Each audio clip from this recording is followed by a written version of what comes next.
Well, as we move into summer, that means horn flies are going to be on the move. So Justin, let's kind of go over some things that producers need to think about in regards to horn flies. Yeah, as the summertime temperatures start coming in, horn fly populations will start increasing, and we're already seeing horn flies on cattle in Oklahoma right now. The main thing that they need to understand is different products, different applications have different what we call longevity or persistence. When we look at the types of products out there, pour-ons are one of the most frequently used types of products, and they're easy to use, and understandably why a lot of producers use them. But for horn flies, they're only going to provide at least maybe 3, maybe 4 weeks of control. And those horn flies can really impact cattle, and they do a lot of damage.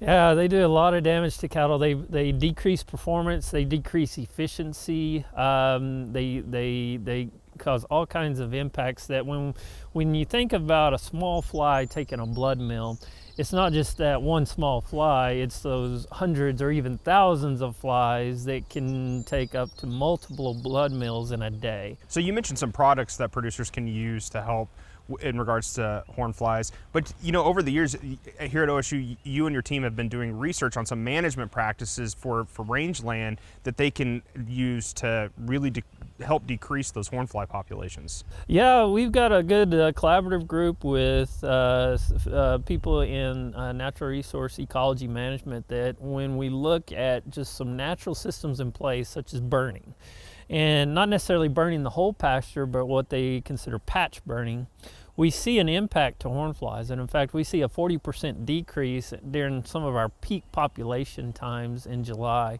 That if you have a patch burn system, that it decreases the horn fly population. There's probably 2 functions to that, but how that patch burning impacts the grazing behavior, and then how it also impacts the manure distribution overall. And so that's probably why, but there's still more work needed. And so we're certainly trying to look at ways to think about how to manage horn flies without just relying on just insecticides. Insecticides are a great tool. They're one of the best tools that's been invented for horn fly control in cattle, but we're starting to see a lot of resistance. And it's not necessarily how producers use those products, but it's just because of how long the types of products we have been on the market. You mentioned the manure distribution, and that's really important because horn flies lay their eggs, and that's the life cycle of a horn fly. Yeah, exactly. So when we think about horn flies in their life cycle, the only time they leave that animal is to lay eggs in a fresh manure pat. And so that's why they're a pasture-based problem, not like a feedlot or dairy type problem, because they need that fresh, intact manure pat. But when the horn fly lays their eggs, they'll go through what we call the egg, larval, or sometimes people call it maggot, pupa stage, and then it'll finally become another adult. And then once they do that, that can be completed in as few as, in some of our ideal temperatures in Oklahoma, as few as 7 days. And so you get a new generation rapidly being produced every 2 weeks, essentially, on how we have a new generation that also leads to insecticide resistance issues.